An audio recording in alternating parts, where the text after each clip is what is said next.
all heard him here before. He's a favorite here in the War Room. You've seen him on ESPN's First Take, arguing with the likes of Skip Bayless and the rest of those guys, and he writes for ESPNNewYork.com. Welcome back into the War Room, Rob Parker. What's up, Rob? What's happening? How you guys doing tonight? Pretty good. Rob, how are you? Rob, what's up, man? Everything is What's great. up, Rob? Yeah, absolutely. Rob, I want to start it off. This is Jimmy, by the way. I just want to ask you a quick question. What everybody is talking about, the Celtics and the Lakers both. My preseason picks, there that goes. They find themselves in 2-0 holes, and the Thunders and Bulls have lost the home court advantage. So, what's your opinion of the playoffs thus far?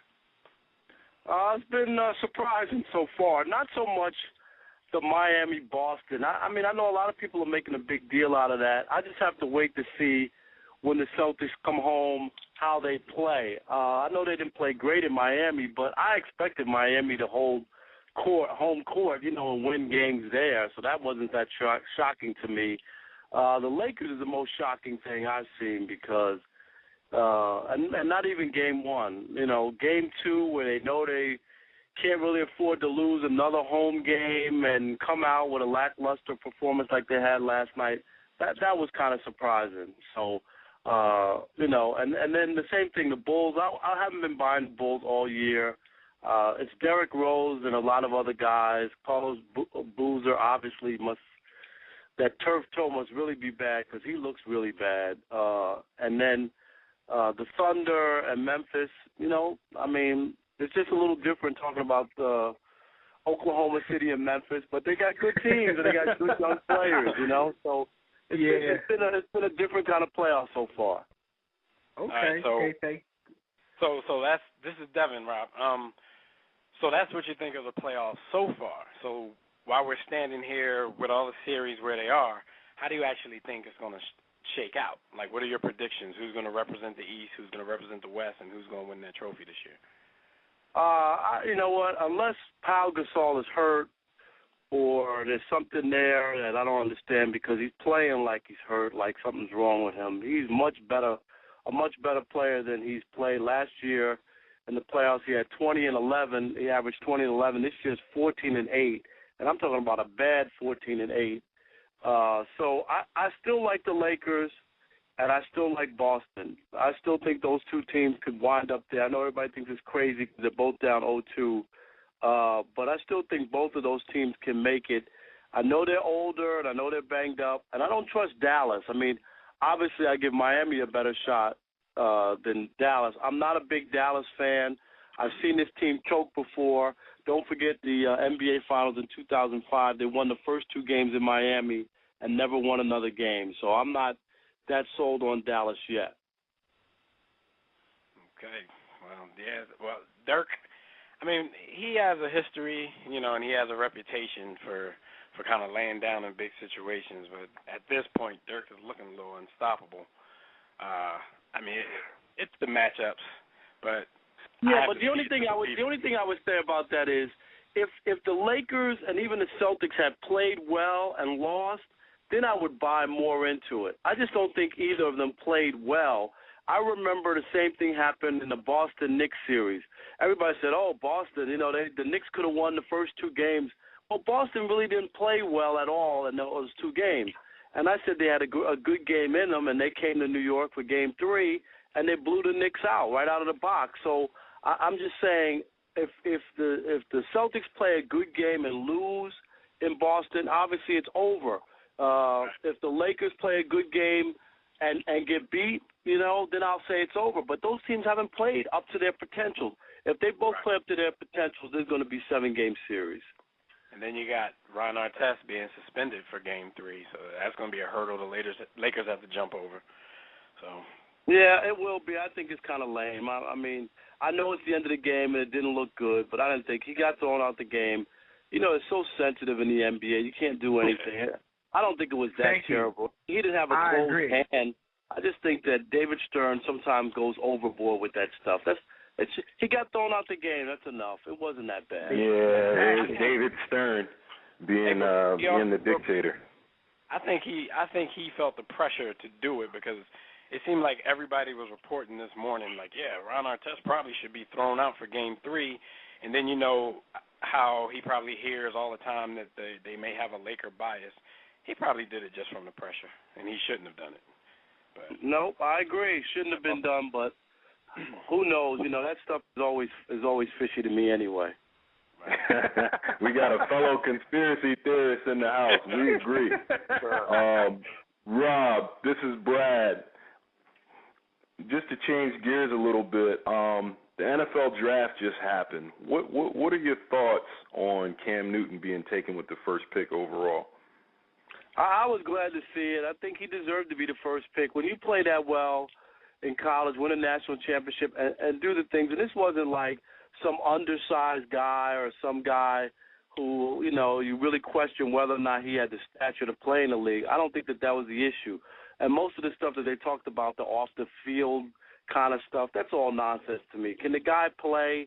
He can play. Can he shake off linebackers and linemen and make a play downfield? Does he have a big arm? I just think if he would have got passed up, that would have been a slap in the face to everything that he accomplished in major college football.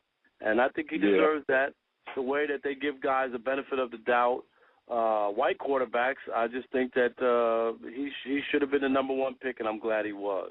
Oh, good point. Good point. I think that he definitely deserved to be the first quarterback taken.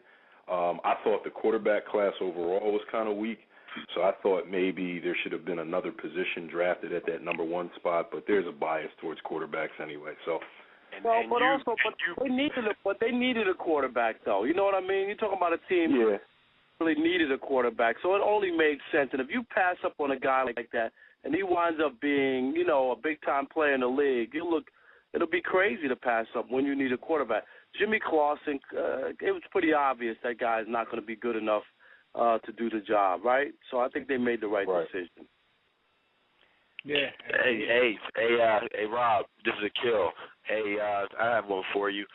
Which teams positively stood out to you with their overall draft? You know what? I never really get into that because I'm still waiting for the day when one team says that they didn't have a good draft. Because it's all propaganda. I hear the same stories every year on the draft, and the same thing that the draft experts always tell you. If a team picks some of the guys that they had up high, those are the teams that they say had great drafts because it makes them look better in making these selections. So I really don't pay attention to that stuff because I've heard it all. I've seen so many buzz, so many people tell me this guy's going to be great and, oh, what a great draft. I've heard it in Detroit with the Lions forever. Oh, the Lions got so many good playmakers. And I read guys in Sports Illustrated who picked them to win 10 games. And I don't even want to say who it was, but I read, I think it was in Sports Illustrated, the Lions are going to have a breakout season and win 10 games, and they wound up going 0-16 that year.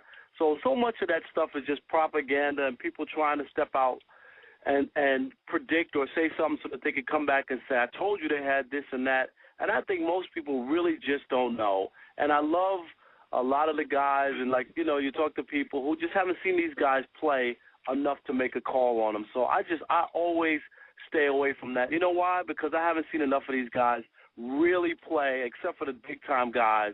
Other than that, I just don't know. Honesty and candor. Honesty and candor. We love that. That's the same with me, man. The whole, with Mel Kiper and Tom McShay, what they do, I would never be able to do that. I can't watch all of those guys play from the small schools and the mid-majors, and it's just too much going on. So I'm like you. I agree. Somebody in our chat room said that Tom McShay came out and said that Andrew Luck is so good that whoever gets the number one pick next year should just automatically trade their quarterback regardless of who it is. Now, how do you say? Wow. What kind of? But you know. Anyway, Rob, change gears a little bit. It's a quick question. Good or bad thus far? What is your biggest surprise in the baseball season that has just started? Well, I guess I would say how bad the Red Sox are. They lost 11-0 today. They're bad. Yeah, 11-0 to the Angels, and you know, people can say whatever they want. They made the big moves. Carl Crawford's still batting under 200, and they got Adrian Gonzalez. Everybody and their uncle said the Red Sox, they got the pitching. oh, look at their lineup, this, that, the other thing, and they were in last place in the American League East and doing a good job at being at last place. Cleveland Indians, of course, are playing well, and that's a shocker because I didn't think that they had the arms that they have, but they got some good young pitchers, and they're doing real well. Those are my two biggest shockers so far in baseball, that the Red Sox are in last place and that Cleveland's in first place in the Central. Yeah, okay. I definitely drank the Red Sox aid myself. Yes, you did. This is Dev again. We're going to get you out of here on this one. Talk a little bit about the Twitterverse. What are your thoughts on the whole Rashard Mendenhall Bin Laden tweets and his subsequent apology/clarifications? Where do you stand on that? Yeah, my only thing is, the thing I don't like about people is, when it's convenient for them, they want to forget about what this country's built on, which is freedom of speech and freedom of expression, and you have those rights. Okay? Now, once you say asinine stuff, you have to take the brunt of it or whatever. I mean, but that doesn't mean he doesn't have the right to say it or whatever. I mean, we in this country have allowed and let the Ku Klux Klan take out permits and march downtown. They have their right to do it. Skinheads have the right to have a parade and say their, propaganda, whatever they want to say, but people have a right to come out and yell against them. And the same thing with Mendenhall. I mean, he has a right to say whatever he wants to say, but he can't be squeamish after the fact when people attack him because they don't like it. So he has a right to say it, and I don't have an issue with him saying it, but he has to be man up and you know what, and take the hit for saying it when you put that stuff out there like that.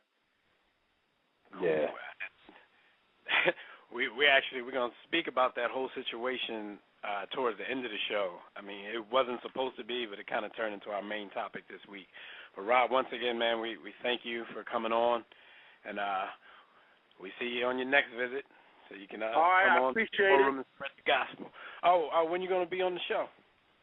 I was on today, and I'll be on tomorrow. Me and Skip will be on tomorrow morning, 10 a.m. on ESPN2. All right. Eat his lunch. Everybody check him out. Take his lunch. Everybody check that out. All right, yeah, no doubt at all. Bend him up. All right. All right, we talk to you next time. All right, Thanks, take Rob. it easy, guys. Yep, bye-bye. Thanks, Rob. Yep. Peace out, Rob. Rob Parker, ESPN, everybody.